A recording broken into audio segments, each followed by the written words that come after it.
What would you say to get them out, or what would you do? Would they even listen? Drinking and driving not only puts your life in danger, but it endangers the lives of innocent victims whose paths you cross.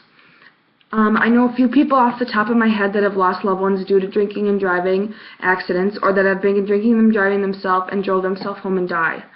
Today I will show you some statistics about this crime. Who does it affect? How much does a DUI fine cost, including jail time and license suspension? How many people have died due to drunk driving? What does my audience think about it, and what can we do to help? Now imagine your mom or your dad, cousin, sister, brother, aunt, uncle, grandma, grandpa. A lot of these people aren't very aware of how many people are involved in drunk driving cases. According to the Center of Disease Control and Prevention, every day almost 30 people in the United States died in motor vehicle crashes that involve an alcohol-impaired driver. This amounts to one death every 51 minutes. The annual cost of alcohol-related crashes totals more than $59 billion. If you think about it, that's like a class size. Imagine your whole class dying in one day. That is how many people die in the United States alone from drunk driving accidents, which can be 100% preventable. Would you rather pay for a cab or pay for a fine? According to Wisconsin's DUI laws, your first offense results in no jail time, but it does result in $150 to $300 in fines and penalties, 6 to 9 months in license suspension. That's a lot. Nobody wants to lose their license, not even for a day. Your second offense results to 5 days to 6 months in jail, $300 to $1,100 in penalties and fines, and 12 to 18 months in license suspension. Your third offense results to 30 days or 1 year in jail, $600 to $2,000 in fines and penalties, and 2 to 3 years in jail. Your fourth offense results to 60 days to 1 year in jail, $600 to $2,000 in fines and penalties, 2 to 3 years for license suspension again. Your fifth or sixth offense results in 6 months to 6 years of jail time, $600 to $10,000 in fines and penalties, and 2 to 3 years for license suspension.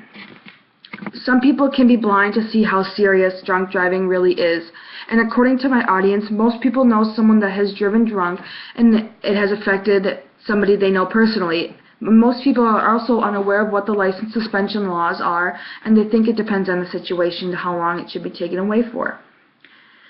I have a couple pictures here, and they resulted in death. And here is the first picture on my phone. It's hard to see,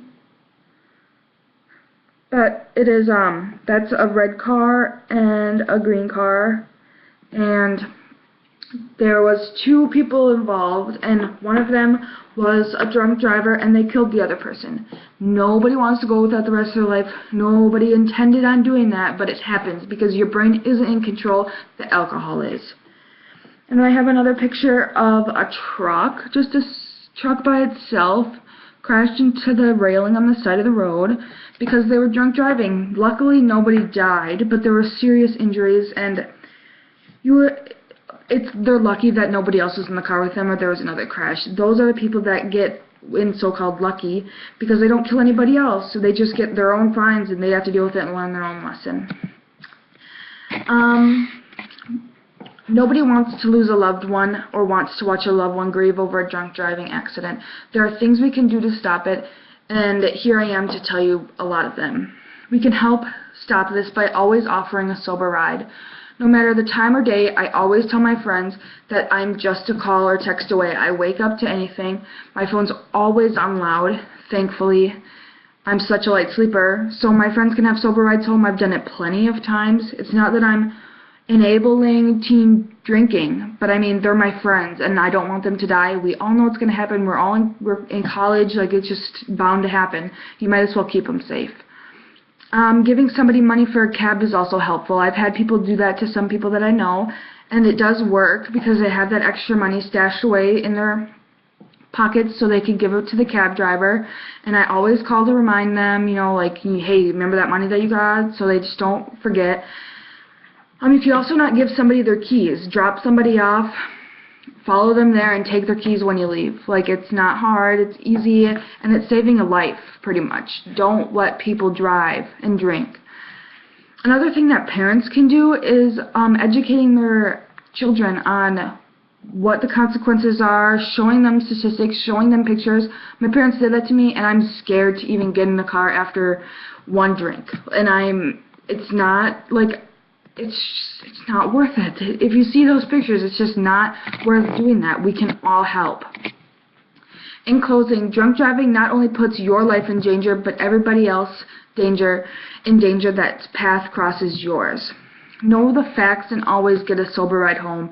We've gone through today what we can do to help, the statistics and how many people have died, which is awful, but now we know how to prevent it, and hopefully that number goes down.